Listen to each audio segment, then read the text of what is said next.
बिस्मिल्लाहिर्रहमानिर्रहीम। अस्सलाम वालेकुम। आज 30 दिसंबर 2020 और बुध का दिन।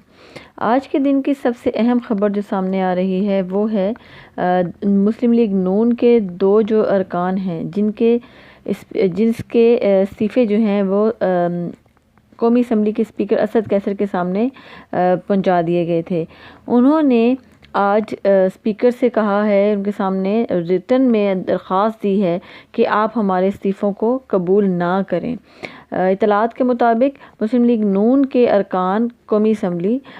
मुर्तज़ा जावेद अब्बासी और सज्जाद अवान ने स्पीकर के सामने इस्तीफ़ों की तस्दीक से इनकार कर दिया है और उन दोनों ने असद कैसर के सामने ये मौक़िफ़ अपनाया है कि उन्होंने स्पीकर को इस्तीफ़े तो भेजे ही नहीं बल्कि अपनी पार्टी की क़यादत को भिजवाए थे,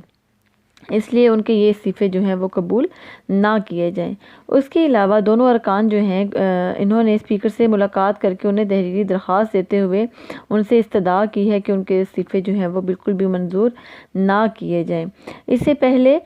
जो मुस्लिम लीग नून की नायब सदर हैं मोहतरमा मरीम नवाज़ साहिबा, उन्होंने एक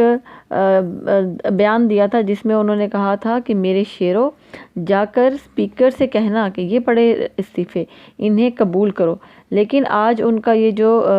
एतमाद था उस वक्त टूट गया जब उनके ये जो दोनों शेर हैं ये स्पीकर के सामने ढेर हो गए और उन्होंने स्पीकर से दरख्वास्त कर दी कि आप हमारे जो इस्तीफ़े हैं वो कबूल ना करें।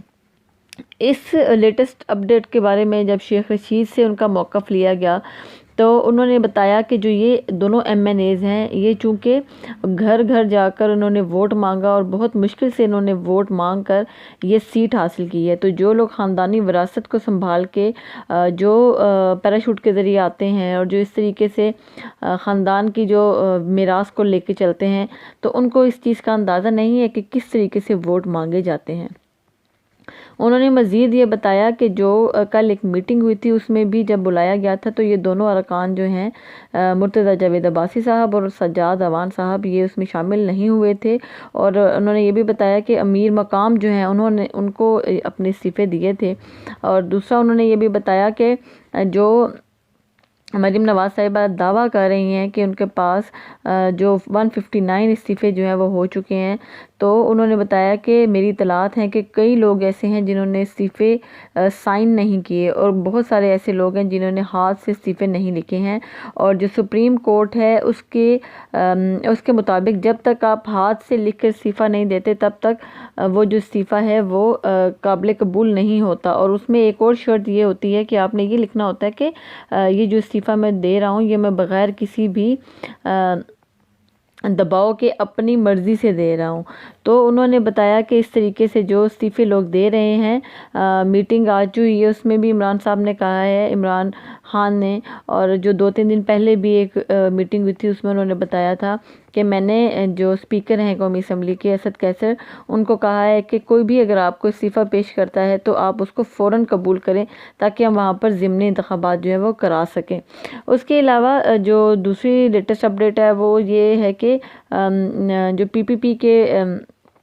जानिब से उन्होंने जो बयान दिया था कि वो सेनेट के इलेक्शन के बारे में जो है वो पेशरफ्त कर रहे हैं और वो सेनेट के इलेक्शन में हिस्सा लेंगे। तो इस बारे में जब पूछा गया शेख रशीद साहब से तो उन्होंने बताया कि जब PPP जो है वो सेनेट में हिस्सा लेगी इलेक्शन में तो नून लीग जो है वो भी